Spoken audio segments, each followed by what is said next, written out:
नमस्कार दुनिया हालचाल को स्वागत करुछि मु संजय। आसंतु नजर पकाइबा वर्तमान रो मुख्य खबर उपरे।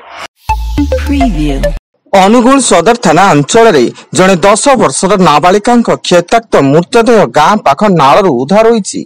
मृत नाबालिका साबल भंगा पंचायत श्याम सुंदरपुर गांव होइता बेले ताकू दुष्कर्म करी नाल रे फिंगी देइथिबा परिवार लोके अभियोग करछन्ती। एही घटना को नै उत्त्यक्त लोके तीव्र उत्तेजना सृष्टि करबा सह अनुगुल बंतला मुख्य रास्ता अवरोध करछन्ती। पूरी सत्यवादी थाना सुकल मेलन पड़िया युवकों मुंड को इटा छेची मरणात्मक आक्रमण। यह आक्रमण में युवक जनक गुरुतर हुई पूरी जिला मुख्य चिकित्सालय भर्ती एवं आहत युवक जनक सुकल बड़पदा गाँव सत्यप्रकाश बराड़।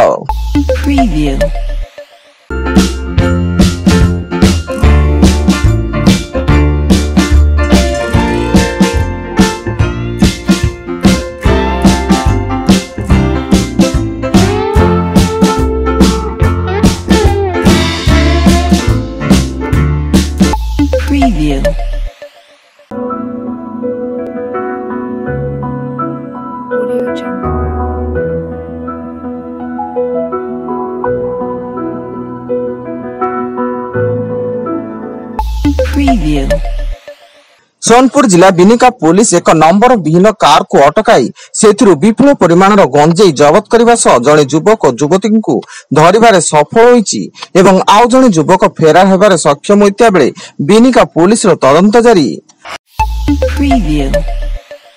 बालेश्वर जिला 60 नंबर जातीय राजपथ कमालपुर निकट में युवकों को भूजाली हाणी लुटि नेले टंका सह मोबाइल फोन। यह आक्रमण में युवक जनक गुरुतर होई निकटस्थ मेडिकल रे भर्ती थिया बेले जलेश्वर पुलिस घटनास्थल रे तदंत जारी। पुरुष hockey Asia cup 2025 final match रे डिफेंडिंग चैंपियन दक्षिण कोरिया को 4-1 गोल रे हराई भारत विजय मुकुट पिंधिछि एवं भारतीय दल हॉकी विश्वकप 2026 पई योग्यता अर्जन करबा सह चतुर्थ थर पई हॉकी एशिया कप रो चैंपियन होईछि। मध्य प्रदेश इंदौर निकट पीथमपुर रे एक तैल कंपानी रे गैस लीक जोगु 3 जनकर मृत्यु एवं अन्य केतक कर्मचारी चेताशून्य स्थानीय एमआई हॉस्पिटल रे भर्ती। सेपटे मृत्यु संख्या वृद्धि पाइबार संभावना थिया बेले पुलिस टीम रो तदंत जारी।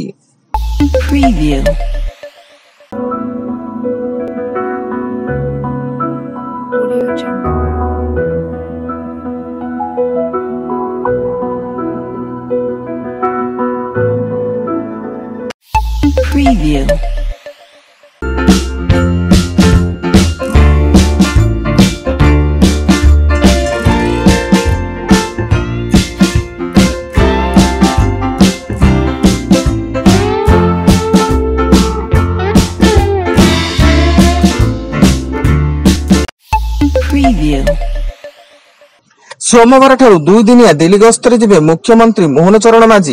एही गस्त अवसर रे मुख्यमंत्री दिल्ली रे सबु बीजेपी सांसद को भेटिबार कार्यक्रम रहिछि। उपराष्ट्रपति निर्वाचन पई से सांसद को भेटी आलोचना करिवे जहां राज्य राजनीति रे आलोड़न सृष्टि करिछि।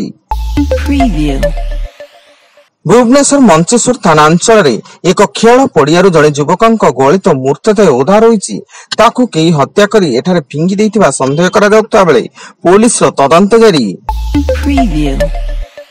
कंधमाल जिला दारिंगीबाड़ी थाना अंचल जड़े नाबालिका को दुष्कर्म करा जाइथिबा अभियोग होईछि। अभियुक्त युवक एक कार भितरे नाबालिका को दुष्कर्म करी फेरार होई जाइथिबा बेले पुलिस अभियुक्त को धरिबा लागि विभिन्न स्थान रे चढ़ऊ जारी रखिछि।